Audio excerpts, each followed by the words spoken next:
We grew up in a family where my mother would come home from work every day with stories that we are so interested they could have been made into movies.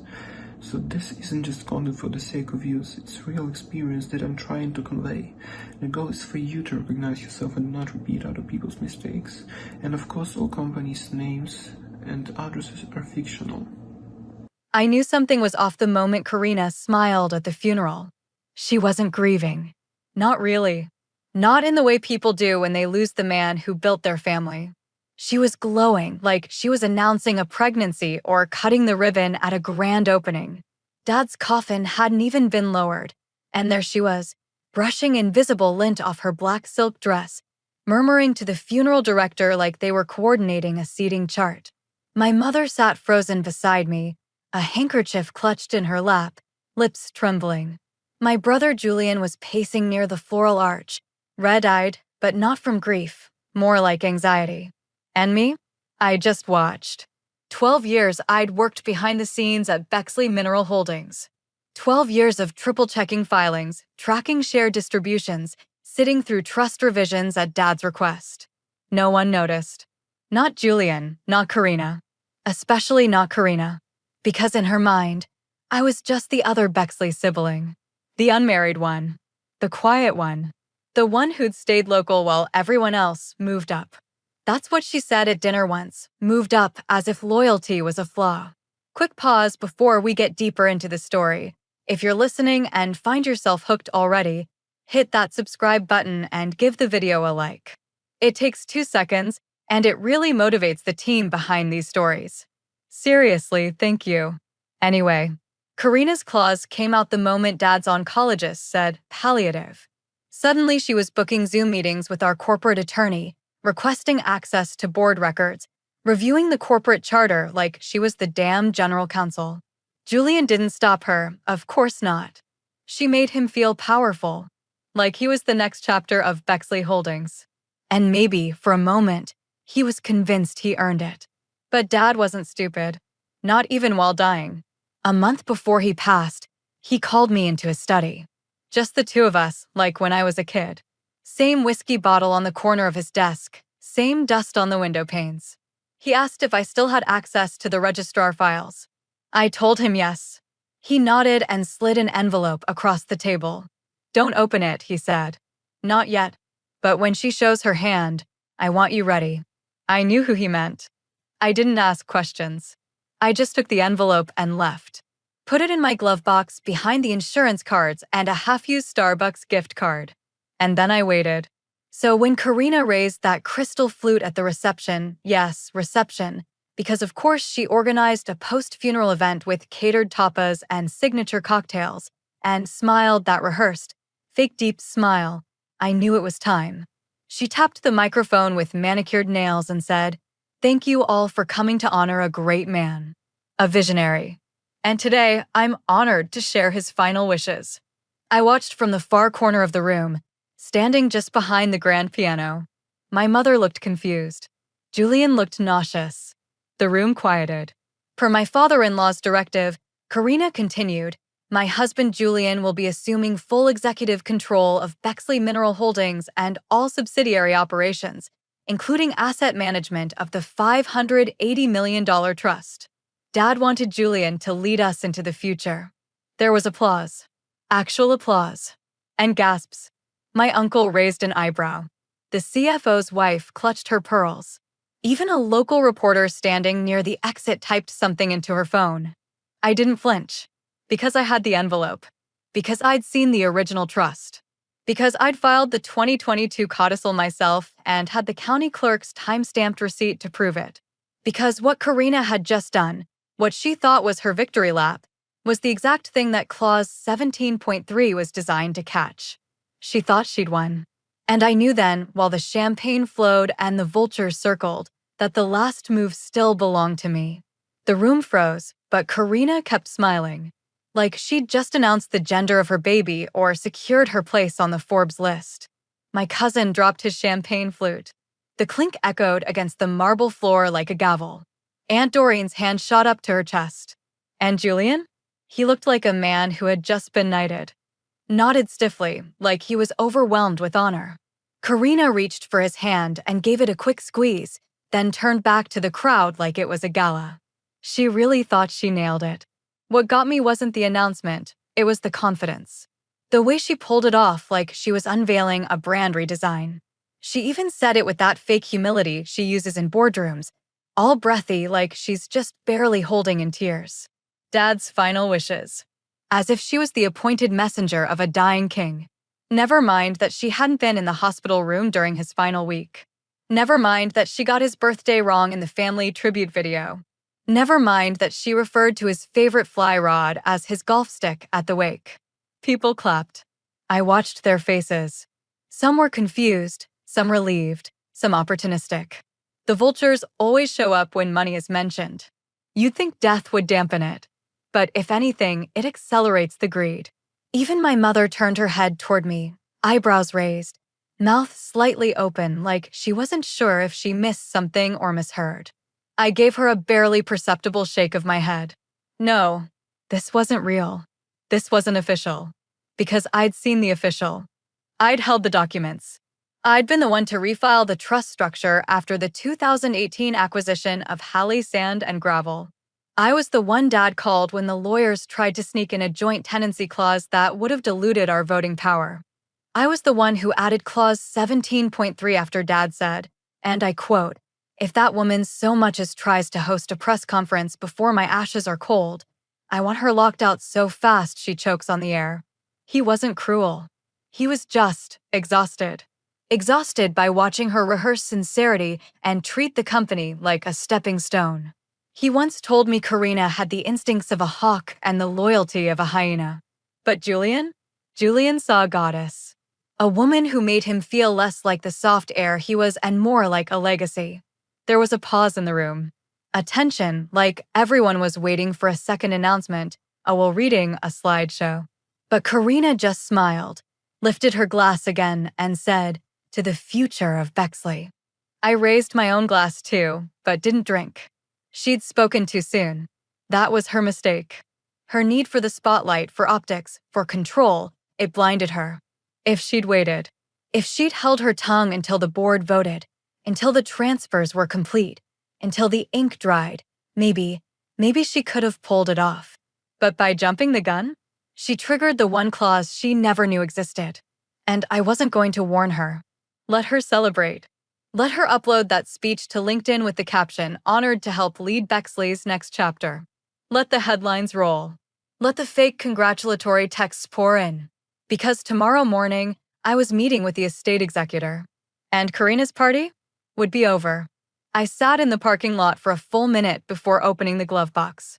The hum of post-funeral traffic echoed faintly in the distance. Valet carts moving, heels on asphalt, the clink of glass trays being packed up from Karina's reception.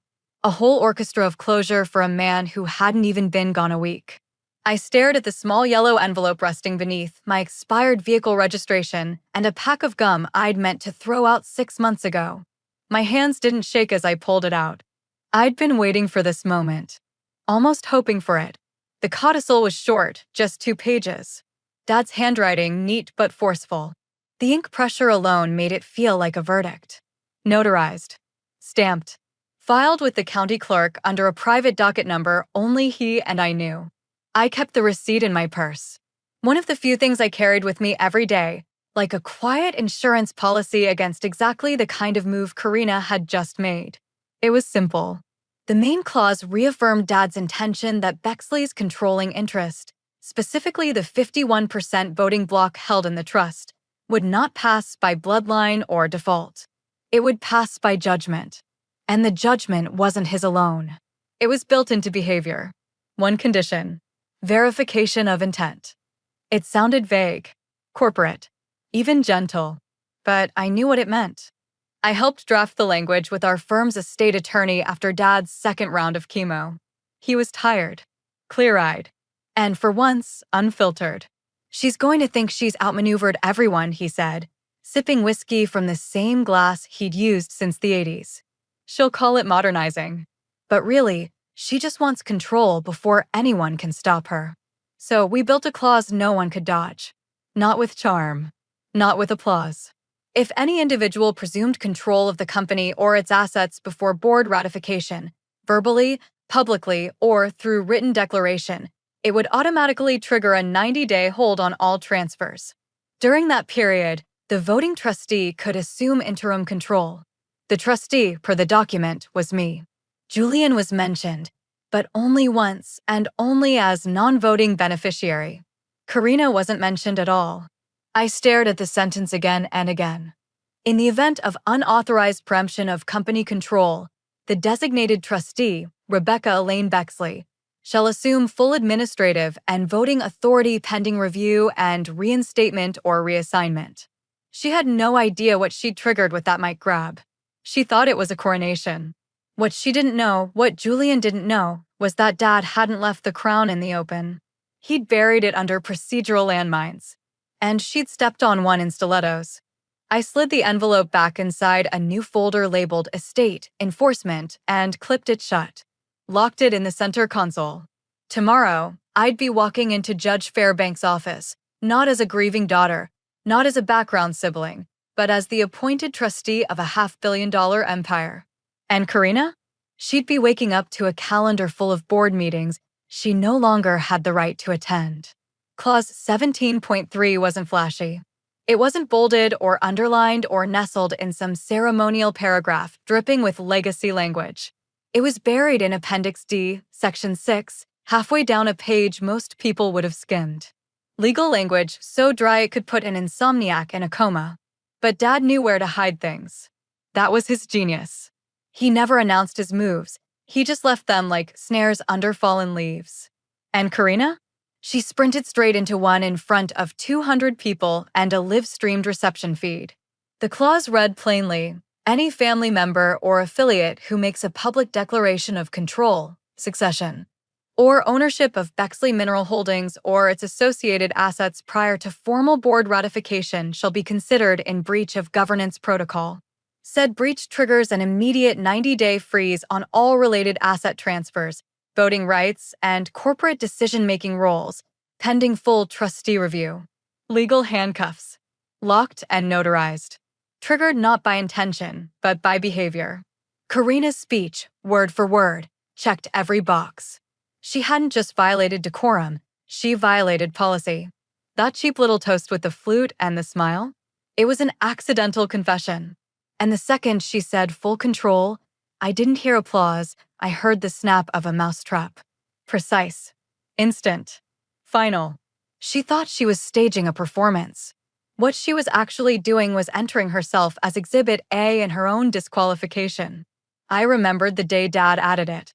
We were in the study, his 4-bag hanging from a makeshift coat hook while the estate attorney flipped through drafts. He looked tired, sunken-eyed but sharp, like a man who'd stopped pretending to have time for bullshit. He watched Karina through the glass doors that led to the back garden. She was outside, on the phone, pacing in her morning chic black-on-black ensemble, already talking to someone about a succession plan before the man even finished his treatment cycle.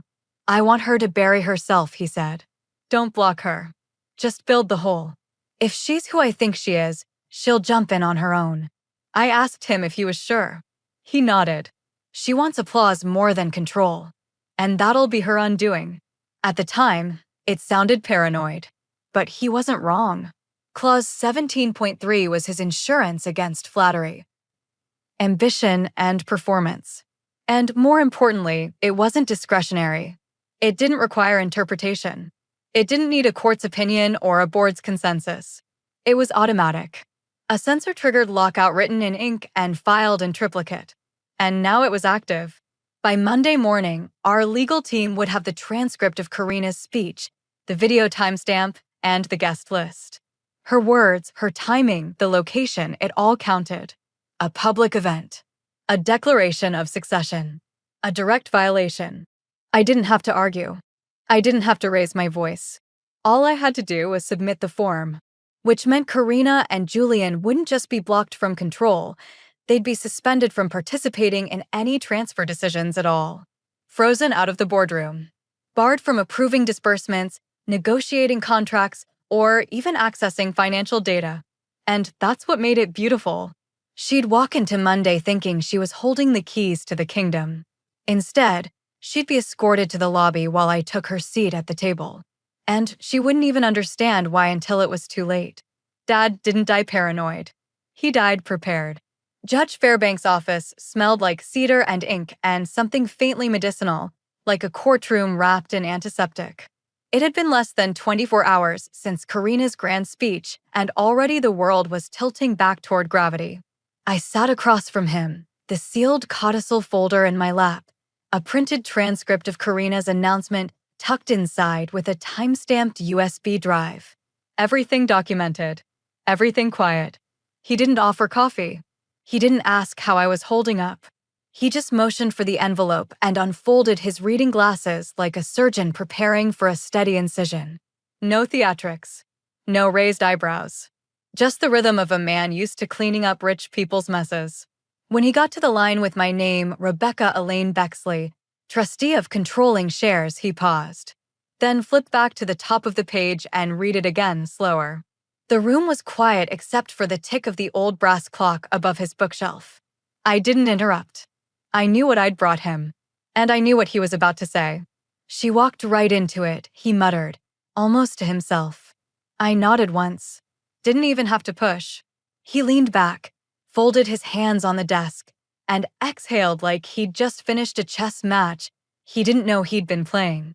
Then he picked up a single stamp, pressed it against the codicil's edge, and signed a set of forms with slow, deliberate strokes. Consider this a formal stay, he said, reaching for his desk phone. Asset transfers, executive appointments, trustee access frozen until review. Effective immediately. The hum of the machine began. I watched as the gears turned, paperwork slid into the scanner tray, an aide entered with a docket log, and 3 carbon copies of the freeze order were prepared in less than 10 minutes. Just like that, Karina's kingdom became a paper illusion. There was something almost eerie about how quietly it happened.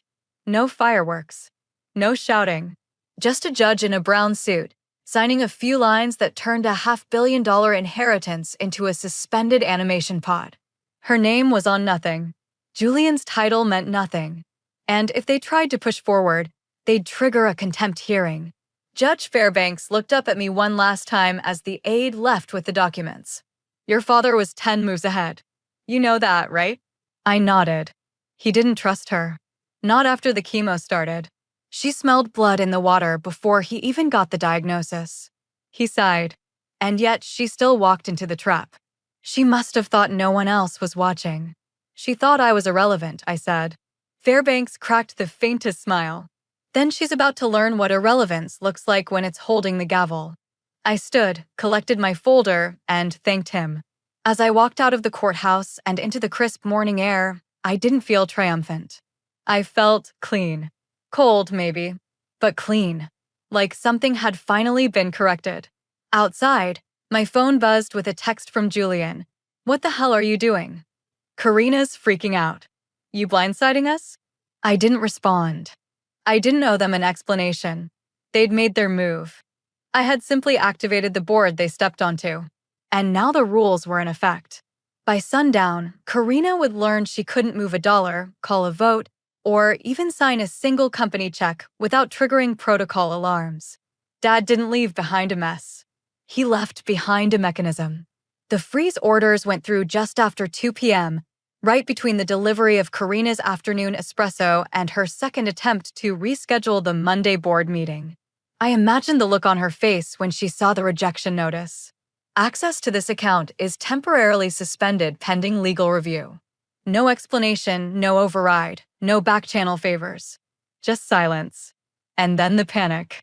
She started calling board members one by one, assuming, stupidly, that her charm and influence would buy her a workaround. But every one of them said the same thing, defer to the executor. That was the phrase Judge Fairbanks had put in the memo, and they were clinging to it like a shield.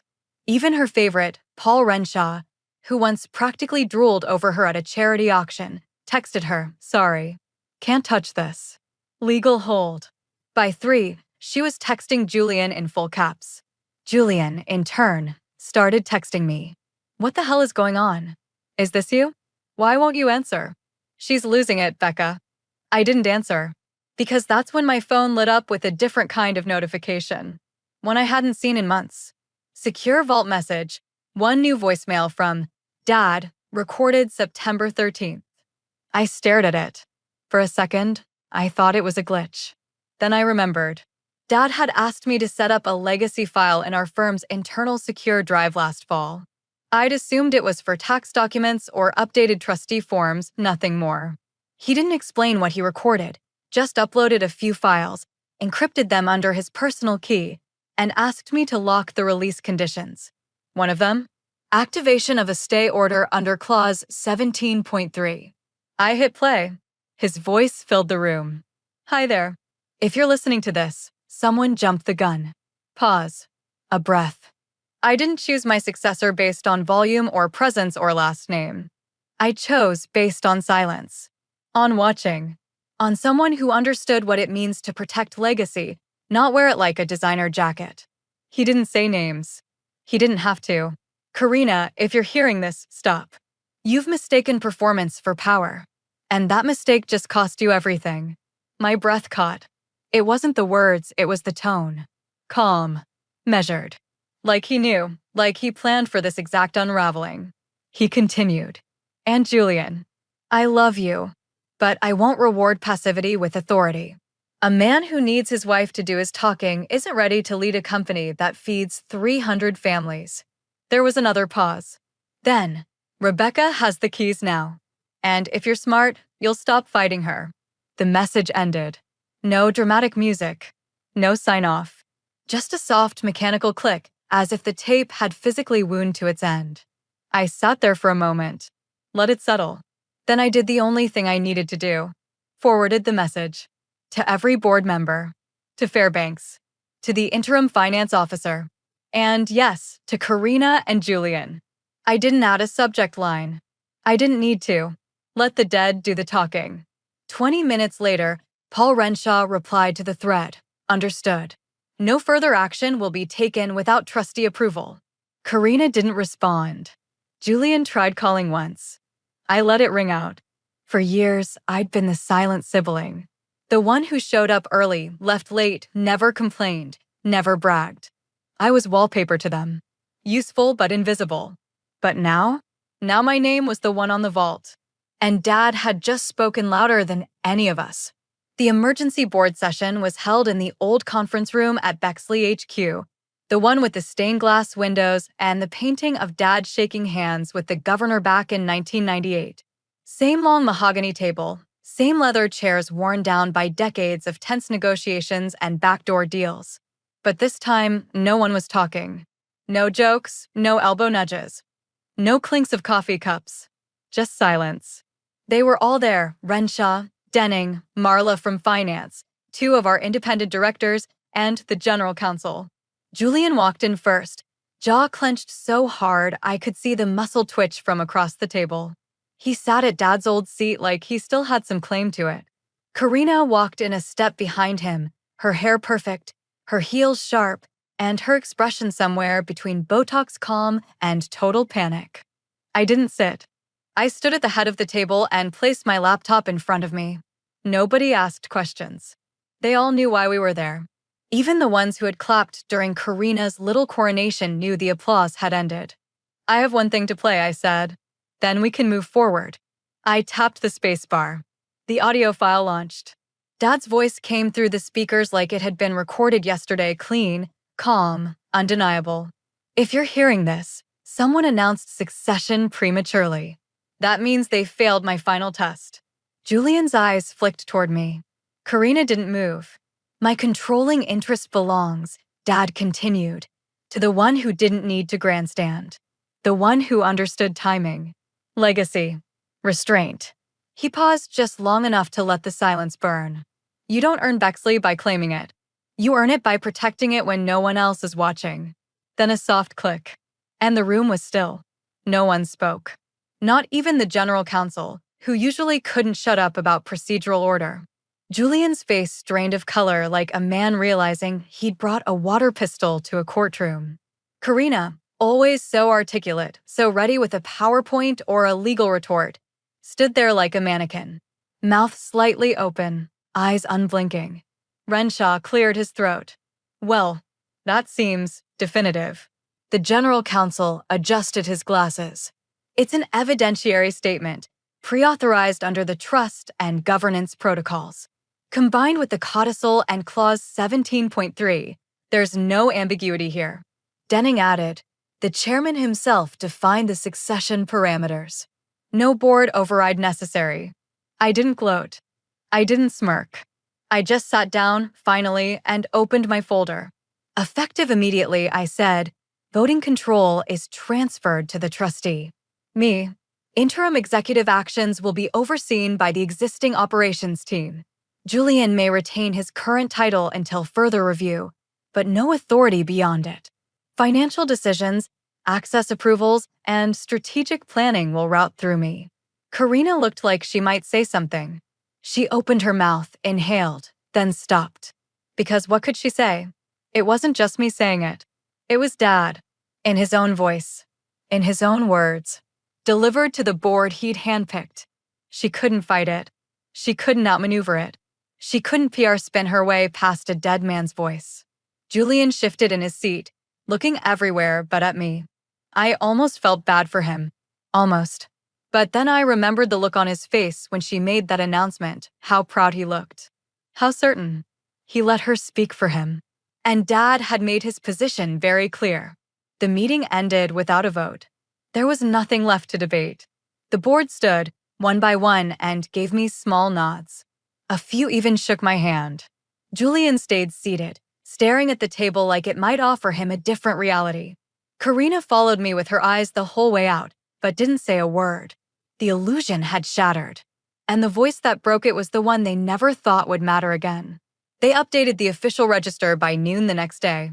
It was almost anticlimactic, the way something so massive, so tied to decades of sweat, litigation, and bloodline could shift with just a few keystrokes and an emailed scan from the estate office. But there it was. Bexley Mineral Holdings, Board of Trustees. Primary voting authority, Rebecca Elaine Bexley. My name, in black ink. Centered. No asterisk. No interim. No pending confirmation. Just final. Julian's name appeared further down the page, beneath a new header, Operational Liaison, Non-voting, Board Monitored. Karina wasn't listed at all. Not as an advisor, not as counsel. Not even as +1 to the houseplant. The discretionary fund, the same $580 million Karina had bragged about like it was a prop on her estate tour, had already been rerouted into a trust-managed entity with its own firewall, disbursement schedule, and external oversight. She'd never touch it. Not a cent. Not a whisper of control. The trustee approvals would come through me, and me alone. Of course, she tried. She called Marla in finance and demanded a ledger audit. Marla told her she needed to take it up with the trustee. She called one of the board members, Denning, and asked if the announcement could be walked back for optics. He laughed. Actually laughed. Told her, you can't unfire a gun after the bullets already landed. And the press? They didn't miss a beat. One of the local business outlets had been invited to the funeral reception, probably as part of Karina's little PR rollout. They ran with the story she fed them at first, Julian Bexley, to lead Bexley Holdings into a new era. But when the freeze hit and the estate correction was made public, they updated the headline. Inheritance isn't declared. It's earned quietly. The article laid it out clean. While Julian Bexley had been expected to take over following the death of Patriarch Gregory Bexley, a previously undisclosed codicil and pre-recorded succession directive shifted control to daughter Rebecca Elaine Bexley. The decision was final, ratified, and backed by both legal and board consensus. By the end of the week, 3 more publications followed up with the same quote as their header. I didn't give interviews. I didn't pose for a new photo. They had to dig up an old corporate profile headshot from 7 years ago, me in a navy blazer, looking slightly stunned under bad office lighting. I wasn't interested in fanfare. That was always Karina's disease, not mine. Let them speculate. Let them publish their little sidebars about the surprise heiress or the quiet shareholder. I didn't care, because I wasn't leading Bexley to be liked. I was leading it to protect what Dad built and what Karina had nearly turned into her own personal rebrand. The real victory wasn't just the ink on the ledger or the firewall on the funds. It was watching her realize she couldn't PR her way back inside. She'd posted about the succession announcement on LinkedIn that morning, honored to help usher in a new era at Bexley. A picture of her and Julian standing beside the casket, no less, captioned with a Bible verse and a quote about legacy. By evening, the post was gone, replaced with a passive-aggressive statement about shifting dynamics and stepping back to focus on family. Family. She used that word like it had ever meant anything to her beyond leverage. Let her. Let her post her curated grief and hashtagged wisdom. Let Julian play along, mumbling about temporary adjustments in meetings while the board stopped inviting him to strategy sessions altogether. Control wasn't something they lost. It was something they never really had. And now the world knew it. It was late. One of those restless nights when your body is still, but your mind paces circles around a memory. I was sitting in my home office, surrounded by manila folders and signed directives, a half-finished cup of tea going cold by the keyboard. I hadn't touched the funeral footage since the day of the reception, hadn't wanted to really. There was nothing more to prove, nothing more to verify. But something pulled at me. Maybe it was closure. Maybe it was curiosity. Or maybe it was just the kind of gravity that only silence leaves behind when everything else is settled. The video came from a mounted camera in the chapel, black and white, no audio, but with a raw file linked to a secondary feed. It had been installed for overflow guests, but no one really watched it. Just a rear corner angle with a wide view of the pulpit, the pews, the polished mahogany casket. I scrubbed to the moment I remembered too well, Karina standing near the altar, crystal flute in hand, smiling like a stage bride delivering her final vows. I watched her lips move, watched her tilt the glass upward. Watched Julian shift uncomfortably beside her as polite applause rippled through the chapel. In silence, it almost looked like a scene from a forgotten noir film, elegant, tragic, false. Then something happened. Just after the applause, as Karina turned slightly toward the crowd, there was the faintest flicker in the timestamp feed, 2 seconds of dropped frames, followed by a soft mechanical hum. Barely there. I leaned in, adjusted the volume, rewound. This time I watched the audiograph. There it was again. Hum, then a soft click, then silence, and then, God help me, a laugh. Just one. Quiet, ragged, mechanical, but a laugh. I paused the video, rewound, listened again. It wasn't wind. It wasn't interference. It wasn't a glitch in the file. It was Dad. The old recorder he'd had rigged inside the casket, something he asked the funeral director to install under personal memento instructions, had activated right after Karina's speech. He told me about the recorder once, late one night during his second round of chemo, eyes glassy from the meds, but voice sharp as ever. She's going to perform, he'd said. She can't help it. And I want to be there when the curtain drops. I thought he meant it metaphorically. He meant it literally. The laugh wasn't long. It wasn't booming, but it was real. And it was his. The man who built an empire, who buried a clause beneath a trust, who outmaneuvered a woman obsessed with appearances and a son too weak to stand on his own, had planned his own final commentary. Not a letter, not a lecture, a laugh. Simple, surgical, final. I sat back in my chair, tears prickling at the corners of my eyes. Not from grief, but from something deeper. That strange, heavy blend of love and awe and relief that only comes when justice walks in wearing your father's boots. He hadn't just protected me. He believed in me, even from the grave. I saved the clip, archived it in 3 places. One encrypted, one printed, one offsite. Not because I ever planned to use it, but because legacy deserves safekeeping. The next day, I returned to the office. Quietly. No press, no announcement. Just me, the rightful trustee. And every time I passed that portrait of Dad on the wall, the one where he's holding the first Bexley permit in one hand and a rock core sample in the other, I swear, the smile looked just a little wider. Like he was still laughing.